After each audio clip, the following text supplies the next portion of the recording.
Will going electric really clean India's air? It's the pollution issue that has been hitting us quite hard.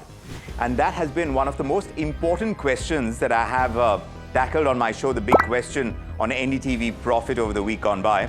This happened because the centre has ordered this massive crackdown on high-polluting vehicles. And at the same time, the centre is pushing Delhi to speed up its electric dream. So that means more EVs, more electric vehicles, more chargers, more battery swapping stations. And that message is coming out very simply. It is go electric and breathe better. But here's the twist that most headlines seem to skip. Only 2.8%, mind you, only 2.8% of Delhi's vehicles are electric. 82% still run on petrol. And just 17,000 electric vehicle cars have been registered this year itself. That compared to more than 1.27 lakh new petrol and diesel cars. Meanwhile, there are 37% of vehicles on Delhi's roads that are still BS3, or they are even older than that. And they are the real gas guzzlers. They really cause the pollution. And here's the real eye-opener. Different scientific studies are telling very different stories. Sometimes vehicles are 47% of Delhi's PM 2.5 emissions, that's particulate matter 2.5 emissions. Sometimes they're just 20%. Different studies paint a different picture on vehicular pollution. There are other factors. Road dust, construction, industries, older engines. They're all part of this deadly soup that we seem to be breathing. So what's the real villain over here?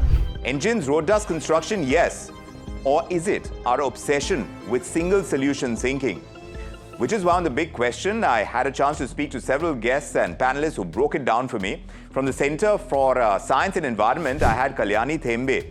She told me quite bluntly that EVs are great, but policing old vehicles, that matters more. I also had Amit Bhatt from the International Council on Clean Transportation, and he was arguing that electrification, yes, it helps, but the infrastructure needs a serious catching up, and we need to do it fast. And from the Energy and Resources Institute, that's TERI, I had Sharif Kamar, and he was reminding us that pollution is this chemical cocktail, and EVs are going to go a very long way in neutralizing it, but it's going to happen even better with cleaner power grids. And when I spoke to Hormaz Suravji, the editor of Autocar India, he was driving home that biggest point, that you can't clean the air if people cannot afford the alternatives. And this even as he was speaking to me about the importance of public transport, he was speaking about the metro in Mumbai. And yes, how metros can address the heart of the problem, the pollution problem. So yes, a very crucial debate, a very important question. How will we clean our air and breathe better? Have we ignored this fundamental problem too long? Let us know what you think.